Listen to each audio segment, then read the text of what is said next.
Hello everyone, it's Monday and it's time for the XRP Ledger Developer Series. In the last episode, I had Dr. Arthur from XP Market, and in this episode, the third episode, today with me will be David from Dhali. I hope you will enjoy it. Thank you, David, for accepting to do this interview with me. It's an honor and privilege to have you here, such a personality as yourself. So, David, how are you, first of all? Yeah, I'm good. I'm good. Yeah. How's Hope you're how's good too. work in Dali? How is it going? Dali is going okay, up and down. You know, typical, I guess, startup vibes, Mm-hmm. intense. But no, it's good. It's good. Yeah. So before you started like with Dali, what did you do before? What was your uh, occupation before you joined and before you decided to join XRPL? Before I decided to join XRPL, so well, I've been interested. I've been interested in cryptocurrencies for a long time. So we're going back to like 2013-ish, something like that. Mm-hmm. At the time, I was actually working in academia. So I was a PhD student. I was working in communications engineering, so understanding like wireless systems, how much data you can transmit over them. Uh, but as I said, yeah, I was sort of always interested in crypto and specifically XRP Ledger, really. Mm-hmm. 2017, I left academia, started working as a software engineer. Where I basically always just worked in startups. Um, the first startup that I was working at it was an AI company, computer vision company. I was an ML engineer. Uh, that was a wild ride. I was quite an early employee. The company grew pretty rapidly um, over the couple of years that I was there. COVID hit, things got a little bit shaky. I ended up moving on to another company again, working as an ML engineer effectively. Um, yeah, that was machine learning stuff. That was actually we were like designing novel proteins for drug discovery. So it was a bit different to the first company. But yeah, that was and again that was a not quite as wild a ride as the first one, but it was still like the company grew pretty rapidly. Uh, Company actually got acquired. Um, yeah, which was sort of interesting to watch. Then I guess 2022, 2023, I decided that I was gonna like blockchain was always my passion. Uh, AI engineering. I mean, AI is obviously like super interesting as well, but I just wanted to get involved in the blockchain space. So started a company, Dhali. Uh, Originally, it was based around tokenizing AI models. So Dhali, we're an API. We've become an API payments company. We were focused around tokenizing AI models. We still had this element of paying for the models via the XRP ledger using payment channels. That's one of the key pieces of blockchain technology that we used is a payment channel. Sort of pivoted away from the AI tokenization and focused much more on just raw API monetization. Yeah, that's sort of that's my recent story. Yeah. Mm-hmm. So, what Dali does means? Like, what's the meaning behind this? Is there any significant meaning, or is just like just a name? Specifically, the name, yeah, it doesn't really mean anything. No, people often think that it's like an Indian word or something, but no, it doesn't mean anything. No. So, how did it came up to your mind, like to name the company Dali?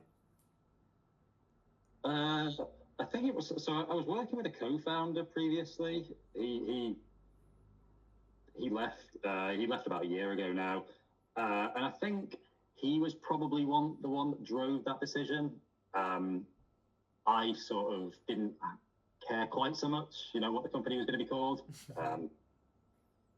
As long as it doesn't sound overly stupid, I was okay with whatever name we came up with. And yeah, so that was just the name that we ended up landing on.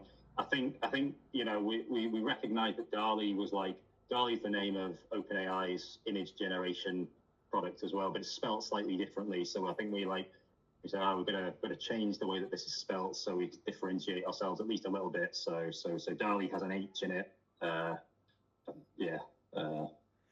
So aside your passion for blockchain and AI, what made you want to build on XRPL?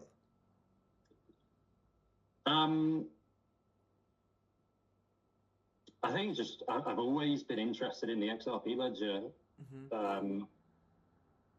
Going back a long way, as with most people, you initially get introduced to crypto via Bitcoin, and you quickly come to understand that Bitcoin's really inefficient. It's using proof of work, and your mind, or my mind, is immediately there's got to be a more efficient way of achieving this consensus process, and XRP Ledger was just there, as the obvious solution to that problem.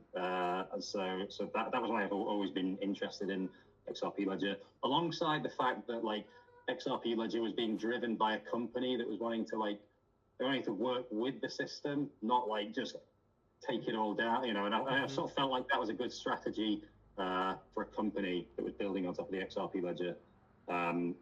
So I guess that's a high level of why I always liked XRPL. Why did I want to build on it? I mean, yeah, I think that's the reason, really. Yeah. So, when and how did you learn about XRPL?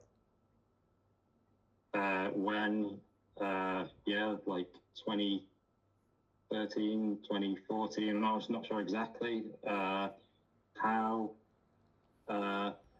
coin market cap. You didn't have to scroll down the list far at all to find. I imagine, from memory, XRP was probably third or fourth on the list by market cap. Those are the days of Litecoin being just behind Bitcoin on the market cap list. So yeah, you just didn't have to scroll very far to discover it. Yeah, I guess that was how. So now let's forget a bit about XRPL. We will come back again to it later. So let's focus on you a little bit. So how would you describe David? How would you describe yourself using only one word? And how does that affect in your project? How would I describe myself in one word? That's a hard question. I don't know. Probably something like passionate or curious or technical maybe, or something like that. I guess. Maybe, or introvert maybe, as opposed to extrovert. Yeah, those are a few words. So, and how does this affect your project? How does they benefit to the project? I think to be able to drive a product forwards, you've got to be super interested in what it is that you're doing to be able to persist.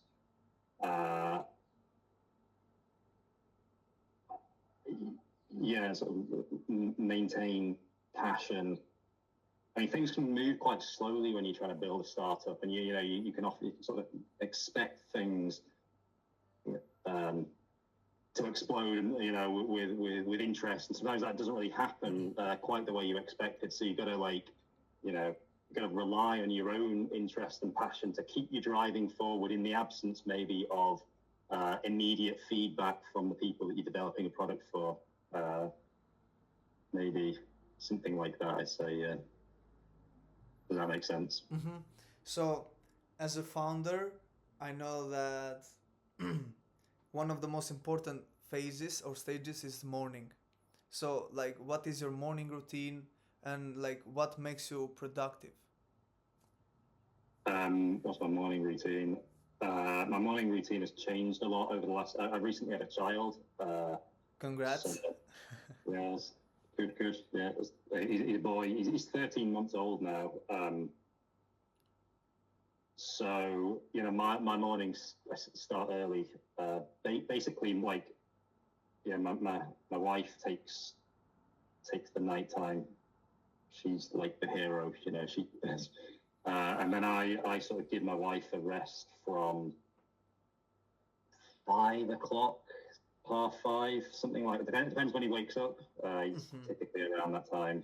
And so I'm looking after my child from 5:30 to maybe 7:30, whilst my wife's getting a bit of a rest from the nighttime. What does it involve? Typically just sort of relaxing, I guess, drinking coffee, drink a lot of black coffee. That's a starter for the day, I guess. Yeah, reading Twitter, reading a bit of the news, monitoring. Actually, sorry, a critical thing that I'm doing every morning is the first thing I do when I wake up is I actually monitor the Dhali backend system and just check that yes, everything's going okay. Yes, we appropriately paid out to API partners that we work with. Nothing went wrong. That's in there as well. So, having a child, how has this affected your work performance? And like, has it been more challenging? And how have you created a balance between being a father and being a founder and being a husband? Yeah, I don't know. It's hard. Like, I know, people tell you that having a child is going to be tiring.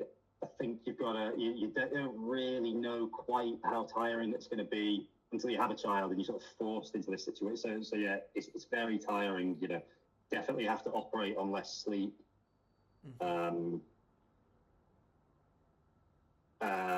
You ultimately just have to accept that you can't always get the things you want to get done. You have to things have to get put on hold. You have to slow down. You have to be sort of comfortable with slowing down. I guess that's something that I've always struggled with a little bit. I often sort of feel like I'm running all the time, and I feel obviously figuratively running, and I feel sort of uncomfortable when I'm not doing anything. You know what I mean? Yeah, it's difficult to balance these things. I don't really have a good answer. Yeah. So my next question is like, what's a time that you faced aside having a child? What's a time that you faced a big challenge in your project, and how did you guys get through with it?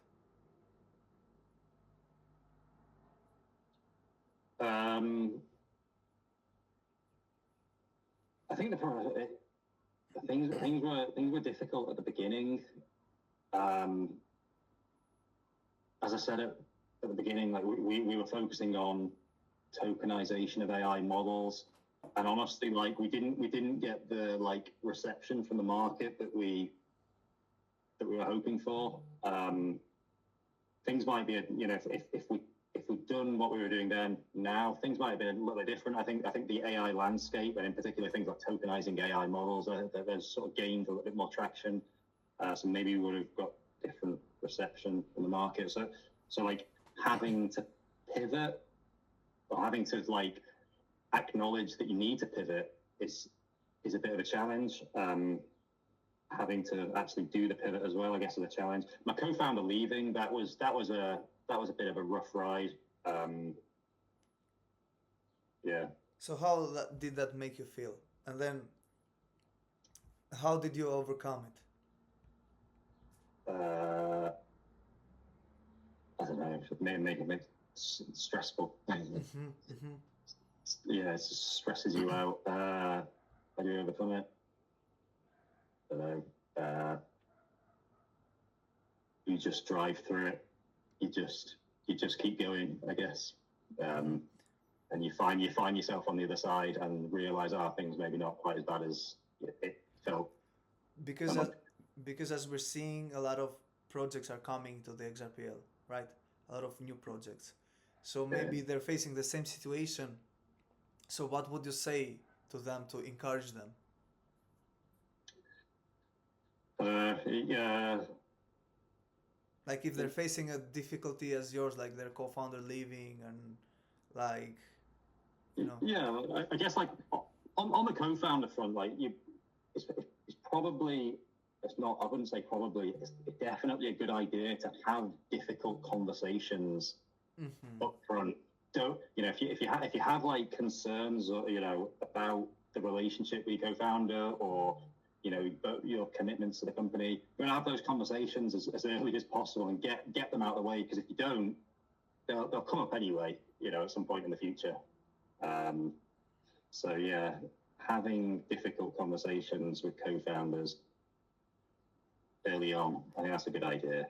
In terms of just like sort of more general, like pushing your startup forward. I mean, yes, driving a business forward is hard work. Don't be mistaken, sort of thing. It's hard work and it's stressful, and you gotta be committed. You gotta be passionate. If you don't have passion, you're really gonna struggle. Yeah. So after all these difficulties, after all these challenges that you, David, has faced, how do you unwind after a tough day at work? Like, is there a hobby that keeps you grounded, or like, is there a ritual that you do?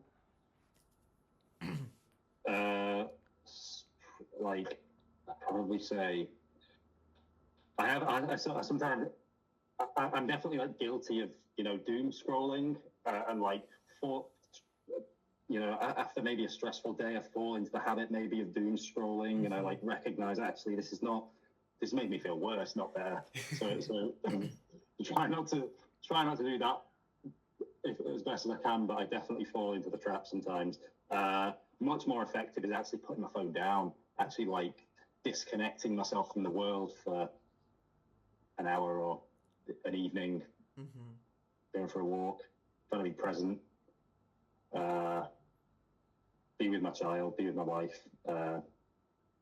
It's go. Often these days we like to just go to the park, with a child and play with him, throw him down some slides. Yeah. I understand. So my next question is, if you would have the chance to talk to your younger self, let's say your child self, would that young David would be proud of the David that you are today? And if yes, why? And if no, why? I don't know. Yeah, man. Maybe. I mean, I've done some good things. I guess like got a PhD. I managed to get family, got a home. Yeah. Well, I guess come on, be more convincing. It's a yes. I've got a career. I mean, yeah. I guess when you're younger, you have like huge dreams. Like, I'm gonna be a billionaire, and I'm gonna like an entrepreneurial master, and maybe those things haven't quite unfolded the way that I was expecting, but no, things are good. I think as you get older, you sort of realize that the things that you should appreciate in life are not the things that you thought you should appreciate in life when you were younger. Things that you should appreciate, and more and more you sort of realize the important things are the small things, like having family and having friends and things like that, and not struggling too much on a day-to-day basis. Put food on the table, things Enjoying. like being free to like step out and go for a walk. So it was a great insight. So now let's get back to XRPL again. I would ask you the same question that I ask every developer. So if you could add something or remove something from XRPL, that either that's a technical feature on the network or even in the ecosystem as a whole, what would that be? This is an easy one for Dhali specifically. So Dhali relies on, it's like a specific blockchain object. It's called a payment channel. Payment channels on the XRP ledger at the moment only support XRP. So they don't support other tokens that exist on the ledger. And what this means is that you can't perform, off-chain transactions with like RLUSD, Bitstamp USD, any other tokenized assets that are on the ledger. You can only do it with XRP. So that limits our ability to monetize APIs across various different tokens. So that's a really obvious one from our perspective. I guess lots of people have lots of different opinions. Programmability is a big one that people talk about. It's not quite so much of a concern for me. I recognize that there are pros and cons to programmability. I don't have like a strong opinion. So why would you recommend the XRP Ledger to other developers? Well, it's I sort of consider it like a blue chip blockchain.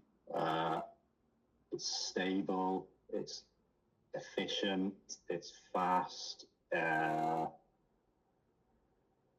It has a lot of community support.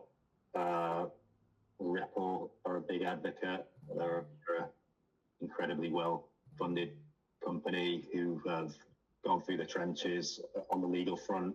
The Ripple have like driven the entire crypto ecosystem forward in the US. With the fight against the SEC, and that's as far as I'm aware, has basically come to a close.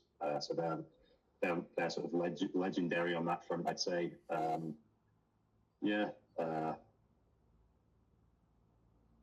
Say that, I guess.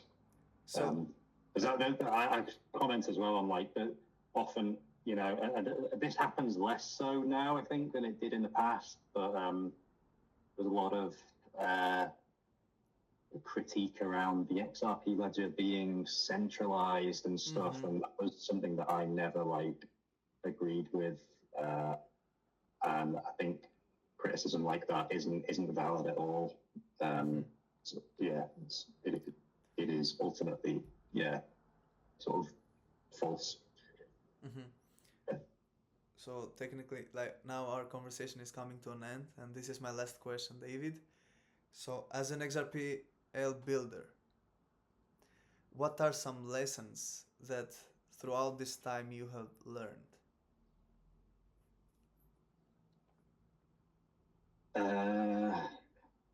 Let's say top 3 or top 2 lessons that you have learned.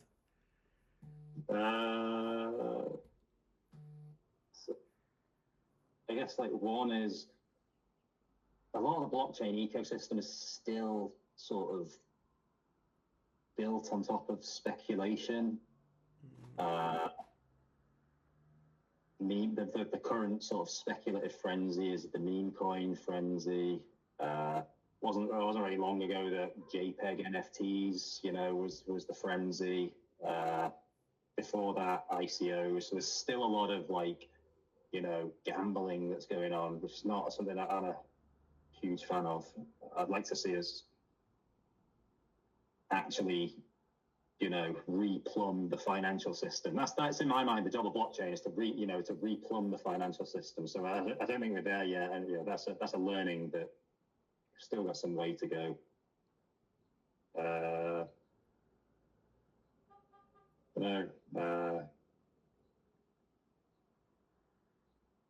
Use a test net. There's an XRPL test net that you can use. So you probably want to test features there before you test them on mainnet.